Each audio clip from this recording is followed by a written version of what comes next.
Assalamualaikum warahmatullahi wabarakatuh. Waalaikumsalam warahmatullahi wabarakatuh. Ya, alhamdulillah kita ketemu lagi pada hari ini, pada pagi hari ini. Kita bertemu lagi pada pembelajaran fikih kita.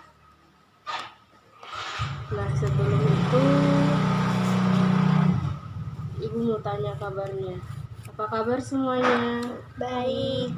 Baik-baik saja ya semuanya ya. Ingat untuk selalu menjaga jarak dan jangan lupa untuk memakai masker di tempat-tempat umum, termasuk di sini kalau keluar nanti kan. Nah, sebelum itu Ibu mau absen kalian dulu lah ya. Yang pertama itu kita absen ya. Atika, Hadir, Bu. Agista, Hadir, Bu. Sulfiana, Hadir, Bu. Astrid, Hadir, Bu. Dea, Hadir, Bu. Diva. Hadir, Bu. Baik, alhamdulillah hadir semua ya. Nah, untuk memulai pembelajaran kita hari ini agar lebih khusyuk dan lebih hikmat materinya masuk ke dalam diri kita masing-masing, saya persilahkan kepada ketua kelasnya untuk berdoa. Sebelum kita belajar, marilah kita berdoa. Berdoa dimulai. Berdoa selesai. Baik, kita langsung saja ya. Buka pada buku LKS-nya di bab 5 yaitu Al-Qawaidul Khamsah. Nah, Al-Qawaidul Khamsah ini adalah 5 kaidah asasi, yang dimana kaidah-kaidah tersebut itu sangat masyhur di kalangan mazhab-mazhab lainnya. Penyederhanaannya atau penjelasannya secara lebih detail itu bahwa kaidah fikih ini tingkat kesohihannya itu diakui oleh seluruh aliran hukum Islam. Yang pertama itu kita punya yang namanya Al-amuru bimaqasidiha. Al-amuru bimaqasidiha itu adalah segala sesuatu tergantung tujuan atau maksud atau niatnya orang itu sendiri. Kemudian yang kedua ada al-yakinu la yuzalu bisaq. Itu adalah keyakinan tidak bisa dihilangkan dengan sebab keraguan. Yang ketiga itu ada al-masyaqqatu tajlibu taisir, yaitu kesulitan menurut kemudahan. Kemudian yang keempat itu ada ad-dororu yuzalu, bahaya harus dicegah, kemudaratan itu harus dicegah. Kemudian yang kelima itu ada kebiasaan bisa dijadikan sebagai hukum atau al-adatu muhkamatun. Nah, kelima ini harus kalian hafal ya. Ingat, kelima ini paling dasarnya atau paling mudahnya itu kita harus hafal dan pahami. Tapi lebih baik dipahami kemudian dihafalkan. Kemudian kita bahas dulu satu persatu. Ada al-amuru bimaqasidiha, yaitu segala sesuatu tergantung dari tujuannya. Dasar hukum kaidah ini adalah sahnya perbuatan tergantung pada niatnya. Hadis riwayat Bukhari. Secara garis besar, maksud dan tujuan niat ini adalah untuk membedakan antara ibadah dan adat. Kedua, untuk membedakan ikatan wajib dan sunnah. Ikatan ibadah wajib maksudnya dan sunnah. Kemudian yang ketiga, untuk membedakan kualitas perbuatan. Kemudian yang ketiga, untuk membedakan kualitas perbuatan baik kebaikan maupun kejahatan. Yang kedua itu al-yakinu la yuzallu bisyak, yaitu keyakinan tidak bisa dihilangkan dengan sebab keraguan. Hadisnya itu ada dari hadis riwayat Muslim, bisa kalian baca sendiri dalam LKS-nya kalian. Ada di situ, Ibu hanya menerangkan di sini artinya saja. Yaitu ketika salah satu di antara kalian ragu dalam sholat dan tidak tahu apakah sudah 3 atau 4, maka buanglah keraguan dan tetapkan rakaat yang diyakini. Hadis riwayat Muslim. Kemudian hadis dari riwayat Muslim yang kedua itu adalah ketika salah satu di antara kalian di perutnya itu ada rasa ragu atau sangsi apakah keluar sesuatu atau tidak, maka janganlah keluar dari masjid sampai mendengar suara atau menemukan bau. Dan yang dimaksudkan di sini adalah bau kentutnya kalian. Kemudian untuk ruang lingkupnya itu yang pertama ada kaidah bakama kana ala makana. Artinya keadaan yang ada menetapi keadaan sebelumnya. Kemudian yang kedua ada kaidah bara'ah azima, bebas dari menanggung hak-hak orang lain ketika hak-hak tersebut tidak menjadi tanggungan seseorang. Kemudian yang ketiga, kaidah man syakka hal fa'ala syai'an amala fal asyal annahu lam ya'afhu. Itu orang yang ragu apakah telah melakukan sesuatu atau belum, maka hukum asalnya adalah sungguh ia belum melakukannya. Kemudian yang keempat, ada kaidah man tayakna al-fi'la wa syak fi'al qalil au al-katsir humail al qalil, yaitu orang yang yakin telah melakukan suatu perbuatan dan ragu tentang sedikit banyaknya, maka dihukumi baru melakukan yang sedikit. Kemudian yang kelima itu ada kaidah yang dimana hukum asal pada hak alami adalah tidak ada ketetapan atau tanggungan kepada orang lain. Kemudian yang keenam, kaidah al-ashfi kulli hadis takdiru bi azrab zaman. Itu hukum asal setiap perkara yang baru datang adalah mengira-ngirakannya terjadi pada waktu yang paling dekat. Kemudian kaidah asasiyah yang ketiga adalah al-masyaqqatu tajlibut taisir, yaitu kesulitan menurut kemudahan. Ada pada Al-Quran surah Al-Hajj 78, kemudian ada pada Al-Quran surah Al-Baqarah ayat 185, kemudian ada Quran surah An-Nisa ayat 28. Yang artinya itu adalah dan dia sekali-sekali, untuk Quran surah Al-Hajj adalah dan dia sekali-kali tidak menjadikan untuk kamu dalam agama suatu kesempatan. Kemudian yang kedua, Allah menjadikan kemudahan bagimu dan tidak menghendaki kesukaran bagimu. Quran surah Al-Baqarah ayat 185. Kemudian ada pada Quran surah An-Nisa, Allah hendak memberikan keringanan kepadamu dan manusia dijadikan bersifat lemah. Ada di buku LKS-nya ya, dilihat semuanya ya. Kemudian macam-macam takhfif atau keringanan ada 6. Ada takhfif isqat, keringanan yang bersifat menggunakan kewajiban. Kemudian ada takhfif tangkis, keringanan yang bersifat mengurangi kewajiban. Kemudian ada yang ketiga takhfif ibdal, yaitu keringanan yang bersifat mengganti kewajiban ibadah. Kemudian yang keempat takhfif takdim, yaitu keringanan yang bersifat mendahulukan waktu yang sudah ditetapkan. Kemudian yang kelima ada takhfif takhir, keringanan yang bersifat mengakhiri dari waktu yang ditetapkan.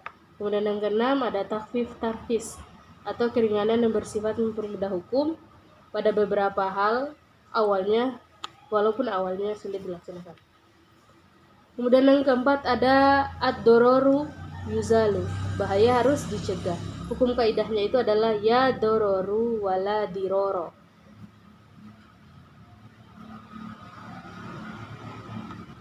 Nah, dasar hukum kaidahnya itu adalah la dororo wala diroro, yaitu tidak boleh melakukan perbuatan yang membahayakan diri sendiri dan membahayakan orang lain.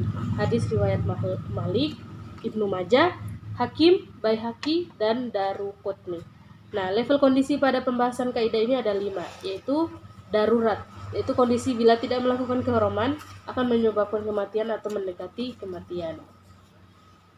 Kedua itu hajat, yaitu ketika yang bila tidak menerjang, yaitu kondisi yang bila tidak menerjang keharaman, tidak menyebabkan kematian namun akan kesulitan. Nah, yang manfaat. Level kondisi yang ketiga itu adalah manfaat, yaitu kondisi yang diinginkan seseorang berawal dari keinginan hati untuk menikmatinya.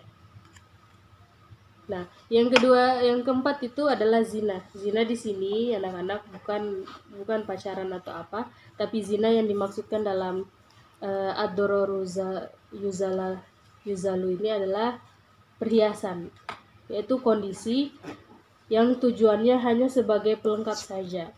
Yang fudul yaitu kondisi yang bersifat keleluasaan. Kemudian yang kaidah terakhir itu adalah al-'adatu muhkamatun. Coba disebut sama-sama, sebutkan sama-sama ya kaidah yang kelima ini. Dari ibu dulu. Al-'adatu muhkamatun. Al-'adatu muhkamatun. Ya, bagus. Yaitu kebiasaan bisa dijadikan sebagai hukum. Dasar hukumnya itu ada pada LKS-nya kalian. Yang pertama ada pada Quran surah An-Nisa, yaitu dan barang siapa yang menentang Rasul sesudah jelas kebenaran baginya dan mengikuti jalan yang bukan jalan orang-orang mukmin, kami biarkan ia leluasa terhadap kesesatan yang telah dikuasainya itu. Dan kami masukkan ia ke dalam jahanam, dan jahanam itu seburuk-buruknya tempat berhenti. Kemudian hadis riwayat Ahmad, yaitu maro'atul muhlimu hasanan bahwa indallahi hasanun. Apa yang dilihat atau dianggap oleh seorang muslim, maka menurut Allah Subhanahu wa taala adalah baik. Hadis riwayat Ahmad. Nah, standar legalitas adat ini ada 3. Yang pertama cukup sekali, kedua harus terulang, ketiga berulang kali sampai muncul dengan kuat adat tersebut tidak berubah-ubah. Kemudian ada yang namanya kaidah a'adah mu'tabarah, bisa dijadikan pijakan hukum bila berlaku secara merata di suatu daerah. Nah, kaidah ahda ini diambil dari realitas sosial kemasyarakatan, bahwa semua cara hidup dan kehidupan itu dibentuk oleh nilai-nilai yang diyakini sebagai norma yang sudah berjalan sejak lama. Nah, ada di sini pertentangan urf dan syara. Maka dapat diklarifikasi atau diklasifikasikan maksudnya menjadi 2. Yang pertama, bila tidak berkaitan dengan hukum syar'i, maka didahulukan urf yang berlaku. Kemudian yang kedua, bila berkaitan dengan syar'i, maka didahulukanlah syar'i. Nah, untuk itu jika ada yang ingin ditanyakan, saya persilahkan, saya buka sesi tanya jawabnya. Saya Bu, Ya, silakan Atika. saya belum paham Bu mengenai 5 kaidah asas ini, mohon dijelaskan lebih rinci. Apa tadi? Coba di volumenya dinaikkan lagi. Saya belum paham Bu mengenai 5 kaidah asas ini, mohon dijelaskan lebih rinci. Ya, dijelaskan lebih rinci ya. Bagus sekali pertanyaannya. Didengarkan semuanya. Kita mulai dari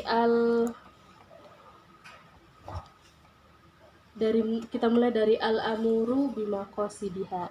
Al-amuru bimaqasidiha itu adalah segala sesuatu tergantung tujuan. Contohnya di sini niat. Kita melakukan sesuatu itu tergantung dengan niatnya kita. Mungkin makan. Kita berniat untuk makan. Nah, itu sudah masuk ke dalam niat. Kan ada doa untuk niat. Ada niat makan kan? Allahumma barik lana fima razaqtana wa qina azabannar. Nah, kalau kalian sudah membaca itu, berarti tujuannya kalian adalah untuk makan. Nah, itu yang dinamakan dengan segala sesuatu tergantung dari niatnya kalian, tujuannya kalian, maksudnya kalian. Baik kalian ingin melakukan sesuatu, belajar, harus dengan niat, maupun makan, minum, atau bekerja hal lain seperti bekerja untuk cari uang, itu tergantung dari niatnya kalian. Apakah niatnya kalian benar-benar untuk bekerja untuk Allah ataukah hal yang lain. Yang penting yang dimaksud dengan al-amuru bimaqasidiha itu adalah segala sesuatu tergantung dari tujuannya.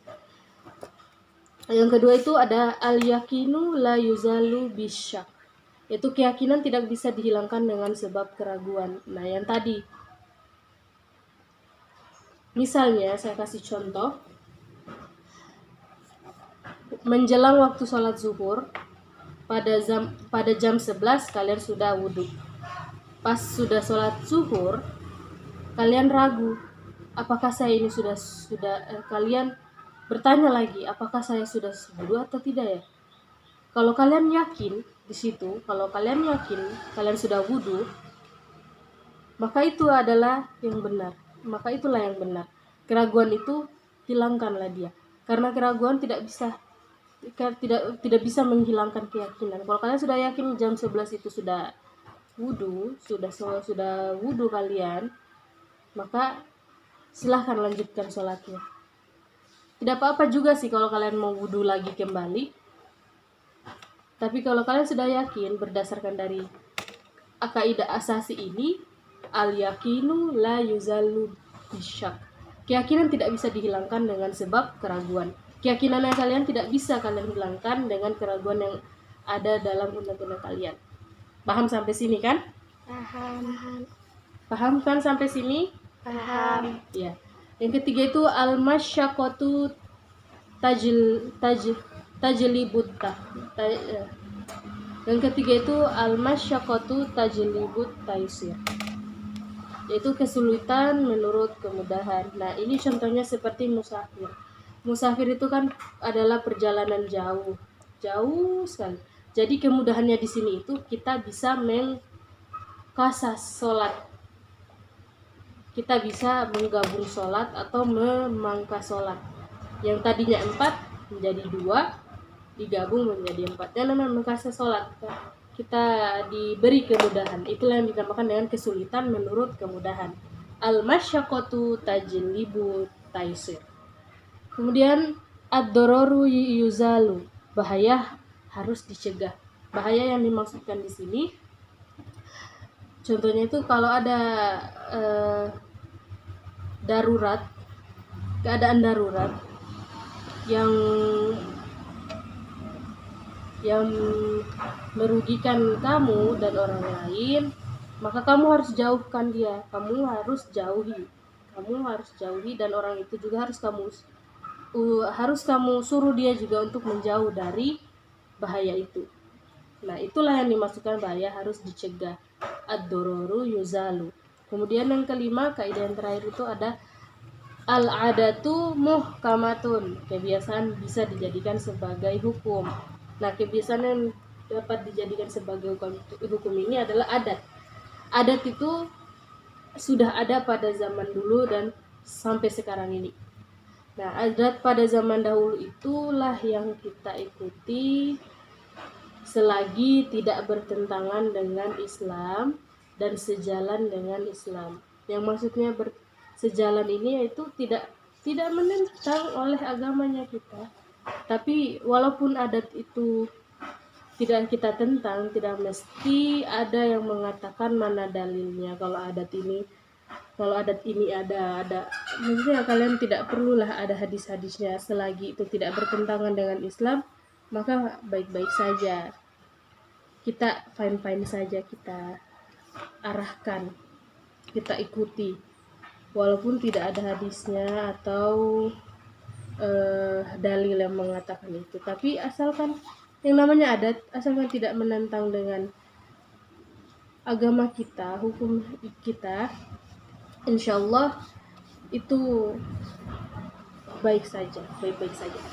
Nah, itulah yang dimaksud dengan kebiasaan bisa dijadikan sebagai hukum atau al-adatu muhkamatun. Nah, yang kelima ini sekaligus saya kasih tugas untuk kalian ya, dicatat. Kalian harus menghafal kelima kaidah ini. Nanti minggu depan ibu tanya lagi apa itu kaidah al-amuru bima qasidiha, apa itu al-yakinu la yuzalu bisyak, dan yang lain sebagainya. Karena ini itu penting untuk kalian ketahui ketika kita menetapkan hukum. Nah, kelima ini penting untuk kita ketahui untuk kita menetapkan hukum yang namanya hukum. Nah, kesimpulannya adalah bahwa kelima kaidah itu penting untuk kita pelajari, untuk kita ketahui agar kita tidak salah kaprah atau apalah di kemudian hari. Nah, sekian dari Ibu, atau ada lagi yang mau ditanyakan? Tidak ada. Tidak ada kan? Ya, sudah paham semua ya? Paham. Ayo dong, semangat. Sudah paham semua kan? Paham. Ya, alhamdulillah. Mari kita akhiri pembelajaran kita ini dengan sama-sama mengucap hamdalah. Alhamdulillahirabbil alamin. Sekian Ibu akhiri, wabillahi taufiq wal hidayah. Wassalamualaikum warahmatullahi wabarakatuh. Waalaikumsalam warahmatullahi wabarakatuh. Ya, itulah tadi video pembelajaran saya. Semoga teman-teman suka dengan hasilnya. Mohon maaf suara tidak terlalu jelas karena saya sedang pilek. Dan karena itu saya butuh bantuan ini.